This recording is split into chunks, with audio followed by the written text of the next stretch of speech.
दोस्तों, आज का ये वीडियो बहुत ही इंटरेस्टिंग है। आज की इस वीडियो में मैं आपको बताऊंगा कि अगर आज आपके पास में बस 1 लाख रुपए है तो आप उस 1 लाख रुपए को कहां पर इन्वेस्ट करोगे ताकि वो जल्द से जल्द 1 करोड़ बन जाए।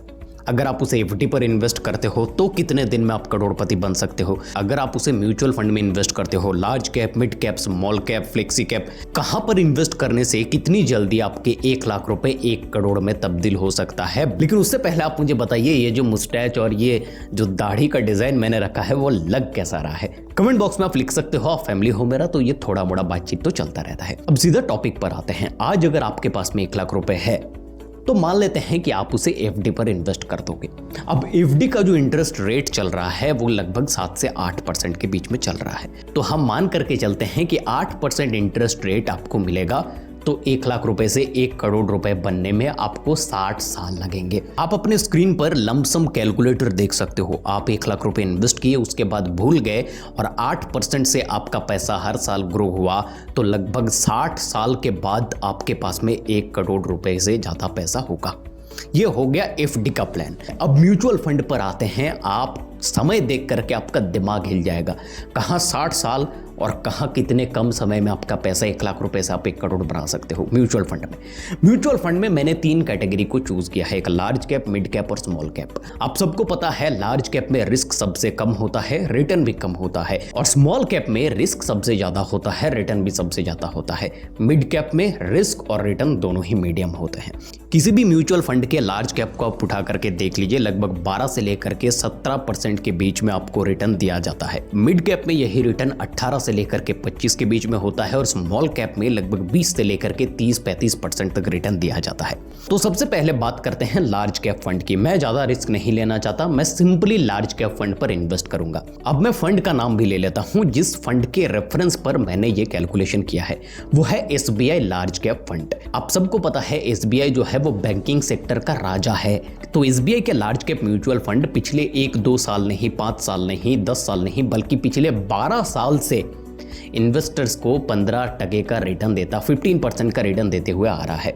अब आपके 1 लाख रुपए को अगर हम 15% से ग्रो करें हर साल तो लगभग उसे 1 करोड़ बनने में 32 साल लगेंगे, 32 ईयर्स। ये लार्ज कैप म्यूचुअल फंड की कहानी मैं आपको कह रहा हूं। आपने देखा जहां पर 1 लाख से 1 करोड़ पहुंचने में एफडी को 60 साल लग गया, वहीं पर एक लार्ज कैप म्यूचुअल फंड वो मात्र 34 साल में करके आपको दिखा दिया। लेकिन अब हम आते हैं मिड कैप में, जहां पर रिटर्न आपको थोड़ा ज्यादा मिलता है। अब फंड का रेफरेंस भी आपको देना है, हवाई बात मैं नहीं करता। एचडीएफसी के मिड कैप म्यूचुअल फंड, ये भी आपको पिछले 1-2-5 साल नहीं बल्कि 12 साल से 21% का कंस्टेंट रिटर्न आपको दे रहा है। तो अगर हम आपके 1 लाख रुपए को 21% से हर साल ग्रो करते हैं तो मात्र 25 साल के बाद आपके पास में 1 करोड़ 17 लाख रुपए होगा।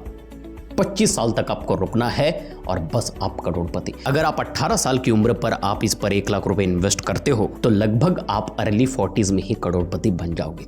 अब आते हैं स्मॉल कैप म्यूचुअल फंड पर, जहां पर बहुत ज्यादा रिटर्न मिलता है, 30-35% तक रिटर्न मिलता है। लेकिन मैं उतना रिटर्न पकड़ के नहीं चलता हूं। फंड का नाम भी मैं आपको बता दे रहा हूं, SBI small cap fund. SBI जो है वो एक ट्रस्टेड, आपको पता है बैंकिंग में जायंट है, जायंट राजा है। ये फंड भी लगभग पिछले 12 साल से आपको 25% का रिटर्न दे रहा है सालाना। तो अगर आप अपने 1 लाख रुपए को 25% से ग्रो करते हो, किसी स्मॉल कैप म्यूचुअल फंड में लगाते हो, मैंने फंड का रेफरेंस भी दे दिया, पिछले 12 साल का ट्रैक रिकॉर्ड भी आपको दिखाया, तो अगर आप रखते हो तो आपके 1 लाख रुपए को 1 करोड़ रुपए बनने में मात्र 21 साल लगेंगे। अब आप थोड़ा सा अपना दिमाग लगाओ और कैलकुलेशन बिठाओ कि एफडी पर 1 लाख रुपए को 1 करोड़ रुपए बनने में 60 साल लग गए, वहीं पर एक स्मॉल कैप म्यूचुअल फंड मात्र 21 साल में आपको 1 लाख रुपए से करोड़पति बना दिया। ये मैं सिर्फ 1 लाख रुपए की बात कर रहा हूं। अगर इस पर आप 5 लाख लगा देते हो तो आप प्रॉफिट कैलकुलेट कर लो। तो यही पावर होता है कंपाउंडिंग का और टाइम का। स्टॉक मार्केट में जब कंपाउंडिंग चलता है तो कंपाउंडिंग ऐसे जे कर्व की तरह चलता है। शुरू में जो है वो आपको कुछ नहीं पता चलता। आधे समय जब बीत जाता है, 25 मान लेते हैं आप 20 साल के लिए इन्वेस्ट कर रहे हो, 10 साल बीत जाने के बाद भी कुछ अच्छा रिजल्ट आपको नहीं देखने को मिलेगा। 15 साल बीत जाएगा फिर भी नहीं देखने को मिलेगा।